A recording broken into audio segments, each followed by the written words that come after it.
Bienvenue à toutes et à tous, vous êtes bien sur Grand Littoral TV, merci de nous rejoindre dans cette nouvelle édition d'information, toute l'actualité du littoral et on commence avec vos prévisions météo, toujours cette vague de froid sur la région.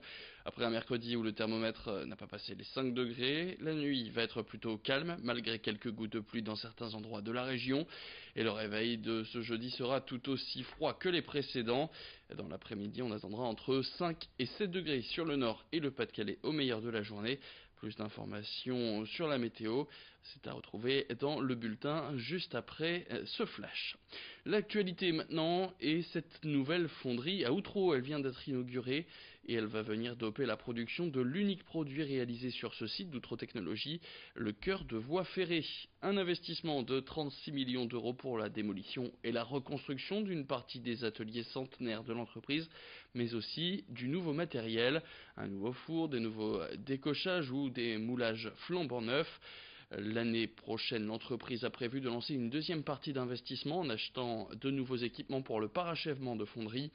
Des nouveautés qui devraient permettre à l'entreprise de produire 100 pièces de plus chaque semaine, soit 5000 en tout par an. Depuis sa reprise en 2013 par un groupe allemand, le site d'Outreau Technologies continue sa transformation. La deuxième jeunesse de cette fonderie du littoral, une interview signée Morgan Rellan et Louis Caillé. Un cœur de bois, c'est une grosse pièce en acier au manganèse, qui permet de passer, qui est la pièce centrale quand on passe d'une voie de chemin de fer à une autre voie de chemin de fer. C'est là où se fait la transmission. Et alors, ce qu'il faut vous imaginer, c'est que, par exemple, pour un cœur de bois de TGV, vous avez 100 millions de tonnes, 100 000 tonnes, qui passent à 270 km/h sur une pièce de métal. Donc il faut qu'elle soit, extrêmement bien conçue, une qualité irréprochable, et une dureté qui soit aussi capable d'endurer les chocs. Ce mardi, à côté de Cambrai, à Escaudeuvre précisément, le producteur de sucre Tereos a inauguré, là aussi, c'était un nouveau centre logistique d'export, un investissement qui devrait lui permettre de rester au moins le numéro 2 mondial dans le monde du sucre. Investissement important puisque des quotas ont fait baisser le cours du sucre de 25% l'an dernier. Le développement de l'export devrait donc permettre de rattraper cette baisse du chiffre d'affaires et pourrait même développer cette activité, ce qui permettrait donc d'y créer des emplois. À Escaudeuvre, 140 salariés sont embauchés et 15 nouvelles personnes ont été recrutées avec l'arrivée de ce centre logistique. Tereos qui attend aussi l'arrivée du canal Seine-Nord pour faciliter encore plus l'export de sa production. Une inauguration qui s'est d'ailleurs faite en présence de Xavier Bertrand. On l'écoute tout de suite au micro de Xavier Silly.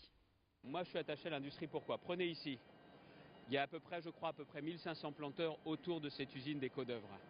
Et c'est ici que c'est transformé en sucre et que c'est acheminé. Ça risque pas de se délocaliser, hein, ça ici.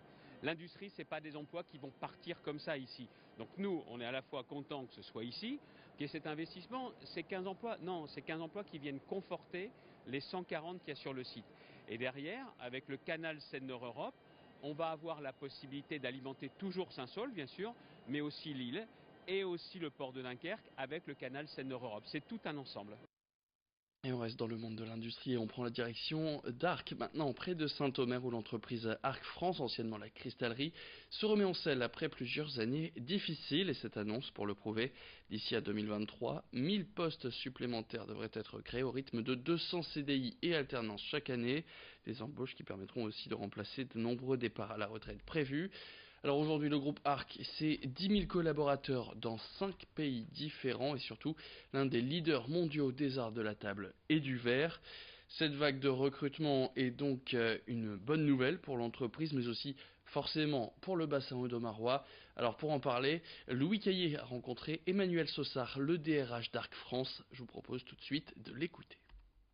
On a des métiers en tension qui sont assez spécifiques, en particulier les conducteurs d'équipements industriels. Les conducteurs d'équipements industriels sont des métiers à fort volume dans les prochaines années. On va perdre globalement 250 salariés par an en départ à la retraite jusqu'en 2023. Et sur ce métier de conducteur d'équipements industriels, on a une centaine de recrutements rien que sur ce métier-là à faire par an. On utilise l'alternance parce qu'on a des spécificités, on a des machines très spécifiques qui sont rares, qu'on ne trouve pas ailleurs, hein, et donc on est obligé de former nous-mêmes nos jeunes et moins jeunes, parce qu'on forme aussi des moins jeunes, hein. On forme aussi en reconversion professionnelle via le Pôle emploi et un outil qui s'appelle la MRS, la simulation. Et puis on prend la direction de Dunkerque après la gratuité de tous les bus depuis le début du mois de septembre. D'autres moyens de transport en commun voient le jour, comme par exemple des Rosalibus qui permettent aux élèves de l'école de la mer à Malo de se rendre en classe en pédalant. Deux Rosalie, ces espèces de voitures à pédales avec assistance électrique, ont été mises en place pour deux parcours différents. Chacun de ces véhicules peut embarquer 5 élèves, les familles s'inscrivent, réservent une place, indiquent l'arrêt où la Rosalie peut venir les chercher. Évidemment, les enfants ne sont pas seuls, ils sont accompagnés par un chauffeur rémunéré par la Fondation du Dunkerquois Solidaire, un fonds consacré aux chômeurs de longue durée. Plus d'explications tout de suite dans cette interview de Louis Caillé. L'idée, c'est vraiment de retrouver une autre forme de mobilité, d'y réfléchir, d'y penser déjà. C'est vrai qu'aux abords des écoles, il y a des problématiques de sécurité, on le voit bien. Parfois, les voitures constituent un danger pour les enfants. Parfois, il y a des comportements incivils aussi aux abords des écoles. Donc, c'est de sensibiliser les parents. Attention, les enfants, c'est ce qu'on a de plus précieux et il faut aussi les protéger. La Rosalibus, elle est sans danger et elle sensibilise à cette question de la sécurité. Et puis, un geste pour l'environnement aussi. C'est vrai que venir à l'école à pied, à vélo ou en transport en commun. C'est évidemment aussi une vertu pédagogique pour les enfants. Vous savez, beaucoup d'enfants qui sont venus avec un mode doux, un mode actif à l'école étant jeunes, ensuite conservent et ont plus de facilité à conserver un mode de déplacement respectueux de l'environnement. Donc je pense que c'est aussi une façon d'éduquer. Aller à l'école, c'est l'éducation. Se déplacer, ça passe aussi par une forme d'éducation. Et puis écologie en bref, Damien Carême, le maire de Grande-Synthe, a déposé cette semaine un recours en justice contre l'État. Selon lui, la France ne va pas assez vite dans son combat contre le réchauffement climatique et l'édile estime que ça a des conséquences sur sa ville. C'est donc la première fois qu'un maire décide d'une telle action. Dans son combat, Damien Carême est soutenu par l'ancienne ministre et avocate Corinne Lepage. Fin de cette édition, merci à toutes et à tous de l'avoir suivi. Tout de suite sur Grand Littoral TV, vous avez rendez-vous avec vos prévisions météo.